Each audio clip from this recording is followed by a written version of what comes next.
Antarctica, frigid, barren, seemingly endless. On December the 3rd, 1961, a 63-year-old woman by the name of Andrea Barnes set off single-handedly across this barrier of ice. On December the 18th, the weather turned against her. A week later, on Christmas Day, radio contact was lost. Miss Barnes was never seen again. This was to be the final leg in a journey that had started for her nearly half a century before. A journey ending in apparent failure. She had not succeeded in proving to the world that the Earth is flat.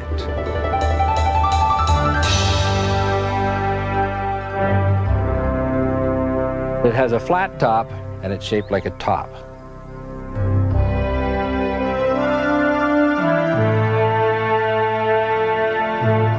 There's a certain amount of depth here because there must be a vertical axis on which it rotates, and the stability of the mass would indicate that there must be some depth, or wobble could very easily occur, and we know that there is none. It's a commonly held misconception that the Earth is a spherical object that revolves around the Sun. But the fact is, of course, that the Earth is a circular dish surrounded by a barrier of ice that explorers like Andrea Barnes have been attempting to penetrate for centuries. In 1585, amid a storm of controversy and under cover of darkness, an adventurer by the name of Afton Marcella stole out of London in hopes of being the first to reach the edge of the Earth. But he was unprepared for the extreme conditions. His crew was plagued by scurvy and frostbite. Food supplies ran low. Marcella was forced to turn back before setting foot on Antarctica. So ended the first recorded expedition. But the controversy goes back much further than that. Since long before the dawn of recorded history, we've been trying to understand the world around us. And we've constantly turned to the sky for answers. By unlocking the keys to the stars, the sun, and the moon, it was reasoned, we would learn more about the Earth. So we've remained ever vigilant, turning both our persistence and our technology to the task at hand. But the conclusions have not always been particularly well thought out. 2,000 years ago, an Egyptian scholar by the name of Eratosthenes performed an experiment that he claimed proved the Earth to be a sphere. However, there are serious doubts about the accuracy of his data and his scientific procedures. Dr. Leo Ferrari explains. Oh, the Eratosthenes experiment is an experiment supposedly conducted in the 1st century, whereby this ingenious person was supposed to have proved, I say that in quotes, that the Earth was a sphere of some 4,000 miles radius. Eratosthenes one day noticed that the sun was directly overhead in Syene, whereas he noticed that on the same day, at the same time, the sun made an angle of 7.2 degrees to the vertical at Alexandria, which was some 530 miles away. How did Eratosthenes in the 1st century know what the sun was doing on the same day in two places which are 530 miles apart? One can take all those same data, knowing that the Earth is flat. In one place you have the sun directly overhead, and at another place, at the same time, at 530 miles away, let us suppose that it does make an angle of 7.2 degrees to the vertical. Then we have a right-angled triangle, which it can be easily shown that the sun is some 4,000 miles up in the sky. These superficial, even, considerations show that it's impossible. The whole thing, it's a story, a fairy story made up and mindlessly repeated in textbooks. Fortunately, not all scientific arguments are based on such questionable research. The Greek astronomer Ptolemy determined to everyone's satisfaction that the Earth is flat, circular, and the central body in the universe. His theory went unchallenged for 1,200 years. Not surprising, really. One need only look around. However, the notion that it was some other shape gained some acceptance during the Renaissance. These were impoverished times. Most writers, artists, and scientists could not support themselves through their work. They depended on the patronage of the upper class.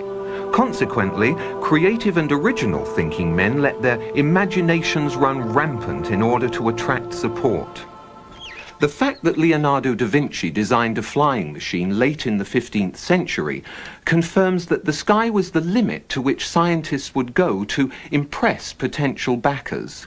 And an examination of the shape of the Earth was a popular theme. In 1543, the Polish astronomer Copernicus suggested the bizarre notion that the Earth is a round ball that circles the Sun. But his book emphasized it was only a hypothesis. He further avoided controversy by withholding the book for 13 years, and then by dying on the day it was published. Edmund Halley, the highly esteemed British astronomer, best known for the comet named after him, proposed that the Earth is made up of several concentric spheres, each supporting life, placed inside one another in the manner of a Chinese box puzzle. Marshall B. Gardner, however, insisted that the Earth is completely hollow except for a small sun that lights the interior.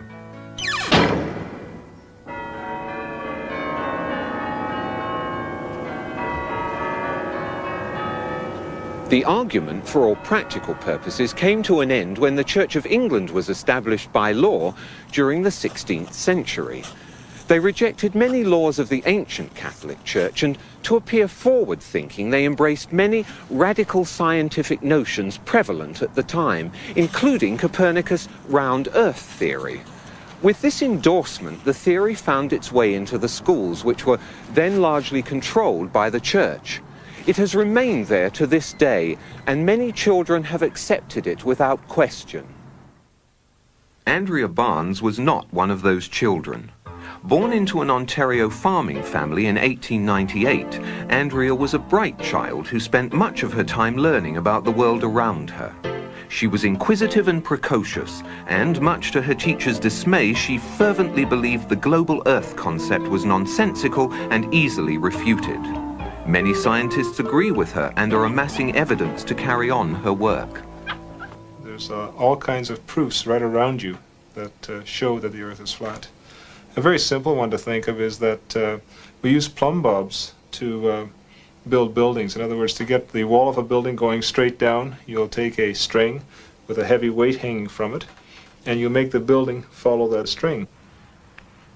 That plumb bob will point to the center of a round Earth. That means that if you imagine that this was the correct Earth, you can imagine a plumb bob held here would point in that direction, and a plumb bob held here would point in that direction. That means the buildings would be bigger on the top than at the bottom. It would also mean that boats would constantly be sailing downhill. And invariably, in any discussion about the shape of the Earth, the first argument used in support of its rotundity is that as ships sail out to sea, the tops of their masts are visible longer than the hull. The fact is, of course, that the light rays from the lower part of the ship are no longer reaching the shore. When we consider that so eminent an authority as Einstein postulated and indeed proved that light rays bend perceptibly in gravitational fields, it should not be surprising that the light rays from the lower parts of the ship do not succeed in reaching the shore, are incapable of entering the eye of an observer, and so the particular part of the ship from which those light rays come is not seen. But it was hundreds of years before Einstein's time when explorers like Sir Francis Drake and Ferdinand Magellan were pushing out the boundaries of the known world. And it wasn't easy. As they ventured further and further from established trade routes, the fear of coming to the edge of the world and falling off became a very real one. Sailors became increasingly apprehensive about joining such an expedition. So Copernicus' notion that the Earth was a ball you couldn't fall off of was readily embraced by businessmen. And when Magellan's crew claimed to have circumnavigated the globe in 1522, it was seen as a new piece in the scientific puzzle. But more importantly, it was seen as a strong psychological boost for free enterprise. It's also been seen as a huge publicity stunt. The sailor thinks that he's traveling around the Earth this way, when in effect he's traveling around the Earth this way. And he's creating a circle. He's moving in a continuous direction around. He goes through the various parts of the circle, and he comes back where he started from, swung around this way. Does running round your neighborhood prove that the neighborhood is round? By the time Andrea was in her teens, her brother Andy had already decided to go into the transportation business, and many of her friends had turned to nursing as a vocation. But Andrea devoted her time to exploring the world around her and to questioning. She was vehemently opposed to the use of globes in schools and formed a group to protest what she referred to as a load of old codswallop. They demonstrated in a manner they felt symbolic. But Andrea soon realized the only way people would listen was if she made a trip to the edge and brought back proof. And so, on her 16th birthday, she set off across the snowy deserts of Antarctica with little more than a borrowed pair of skis. However, like Marcella some 300 years earlier, she was unprepared for the harsh conditions and was soon forced to turn back. She tried to raise money for a larger expedition, but her cause was overshadowed by the outbreak of World War I, and it became more important to worry about maintaining one's stake in the world than arguing over its shape.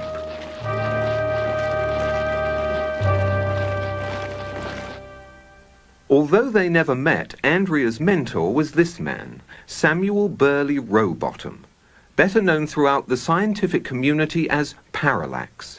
In 1881, he had published this book, Earth Not a Globe. Outlining dozens of experiments performed over many years, it quickly became the standard authority for anti-globularists. Perhaps the most significant experiments were those carried out on a canal known as the Old Bedford Level. Located in Cambridgeshire, England, the canal is perfectly straight over an uninterrupted 6-mile stretch. While there, Parallax conducted many experiments, all towards one conclusion, to prove that the surface of the water in the canal was indeed perfectly flat. In one experiment, a boat carrying a flag rowed from one bridge to another 6 miles away. An observer with a telescope placed 8 inches above the surface of the water found that the flag and the boat were distinctly visible throughout the entire distance. If the Earth is a sphere with a circumference of 25,000 miles, then over a distance of 6 miles, the second bridge should mathematically be 16 feet below the observer's eye line. But in spite of the mathematical evidence, any further attempts to restore belief in the flat Earth seem doomed by one of the supposed great moments in modern scientific achievement.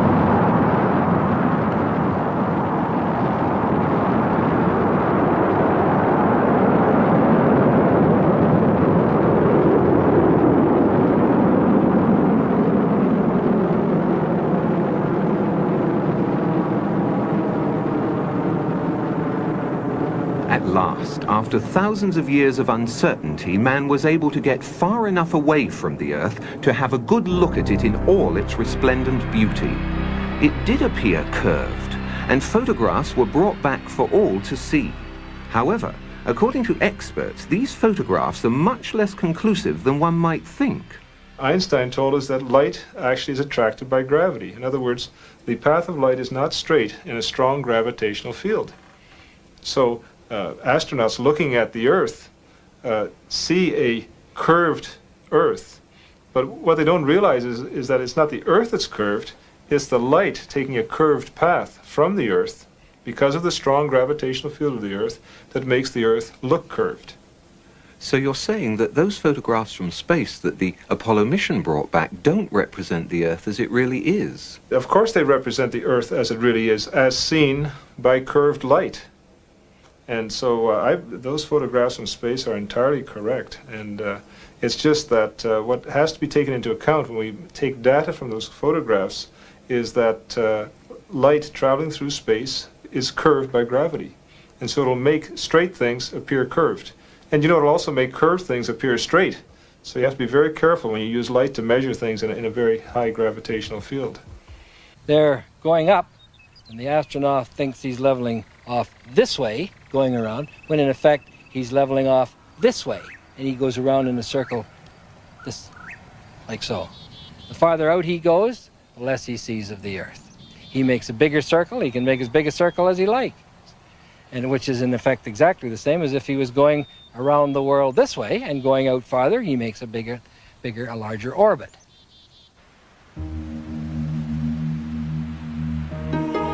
Through time-lapse photography, the velocity of these clouds has been dramatically increased. While they were actually drifting over the mountains at approximately 27 miles per hour, they now have the appearance of moving at well over 100, 4 times their normal speed. If the clouds were stationary and the Earth was revolving underneath them, this is how it would appear if the Earth was spinning at 100 miles per hour. Yet we're told that the Earth is spinning at 10 times that speed. Consider this. Those who maintain that the Earth is a globe that spins suggest that people standing at the equator are being whirled around at approximately 1,000 miles an hour. They further maintain that the Earth is spinning around the Sun at a speed of 67,000 miles per hour, and that our Sun is supposedly racing around the center of our galaxy at some 600,000 miles per hour. And yet, you and I both know that on many days it's possible to stand outside without a single hair being messed up by the breeze. You put your hand outside a window of a car which is going even at 80 kilometers per hour, a terrific wind goes blasting by and pushes your hand back. Imagine putting your hand outside the window of a car that's going 1,600 kilometers per hour. We just take your hand right off. With a sphere of 4,000 miles radius being spun round once every 24 hours, a little bit of calculations will show that that person there is being spun round at about 1,000 miles an hour and doesn't know it. I mean, this is obvious nonsense. You go on a merry-go-round and it goes, I doubt, more than 10 miles an hour, and you get off all dizzy. You mean to tell me that people can be spun round at approximately 1,000 miles an hour and not know it? Why, if this is so, this whole room that we're in is supposedly being spun round at something of approximately that order of speed, and we don't know it? There's all kinds of evidence for the phenomenon of what's called continental drift. This means that the continents are able to move as if they're floating on a fluid. Now, if the Earth is spherical, if it's spinning, anybody knows that if this is spinning very, very, very fast like that, that the continents should all be located at the equator, because centrifugal force would move the continents from the poles to the middle. One of the real big problems that maybe is a little bit easier to understand, sound doesn't travel nearly that fast. So, for example, if you're at the equator and you wanted to shout to warn somebody, it's quite possible they could never hear you, because if you're shouting, say the Earth was spinning in this direction, and you were shouting in that direction, the sound could never catch up to the person who's, of course, being carried away by the Earth. In October of 1929, Andrea again tried to focus the world's attention on the controversy by proving the notion the Earth spins to be absolute nonsense. It was reasoned that if a dirigible was to go aloft in England and hold itself perfectly static, then by the accepted theory the Earth should rotate underneath it and New York should come into view some 4 or 5 hours later. In fact, England was never lost from view. The dirigible eventually ran low on fuel and had to land. Andrea insisted she had made her point. But New York wasn't paying attention that day. The stock market crash monopolized the headlines then and for some time to come. Andrea had again been upstaged. Instead of going, spinning around this way and going around, goes up and down. Now, when the Earth is up here, and this is the Sun, no rays, dark. When the Earth is down here, daylight. When the Earth is here relative to the sun, and it's going up, sunset, into night. Reaches the top of its path, comes back down again, and sunrise.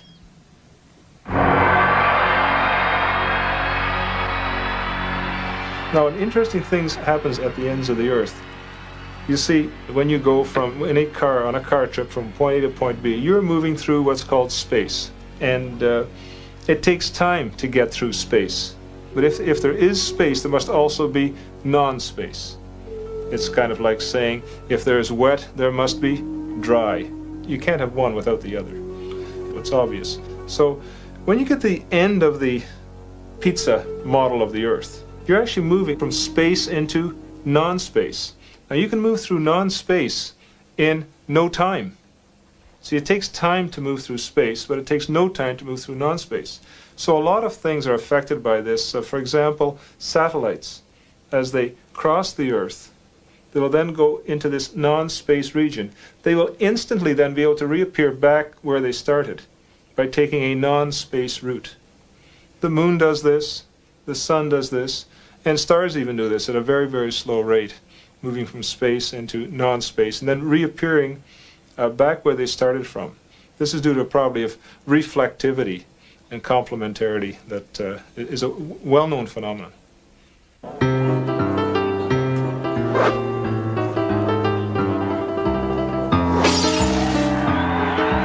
By November of 1938, Andrea was prepared for her second attempt to reach the edge. A consortium of financiers were providing her with a plane and a large enough crew to make a legitimate go of it. And so, once again, an optimistic Andrea found herself in Antarctica. And once again, fate was against her. A freak spring blizzard took them by surprise. They were unable to leave base camp, much less make a trip to the edge. The entire expedition was very nearly wiped out.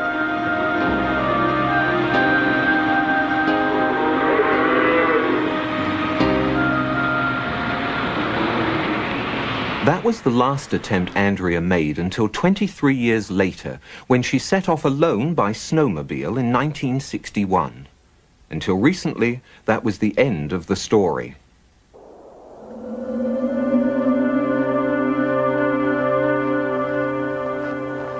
Early this year, a researcher stationed in Antarctica to study weather patterns found a snowmobile partially buried in a snowbank. It had run out of fuel and there were no signs of Andrea anywhere. But he did find these, a camera and a note. The note says only, "I have been there.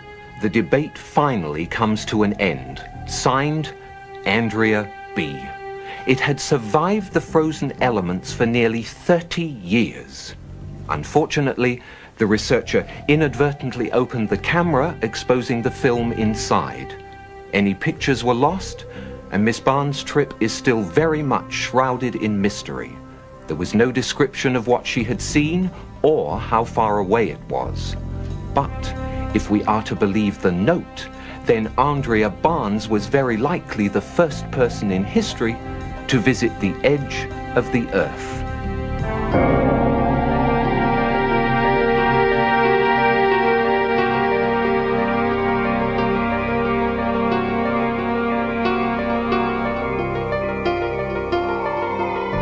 Now, what you don't know, you eliminate.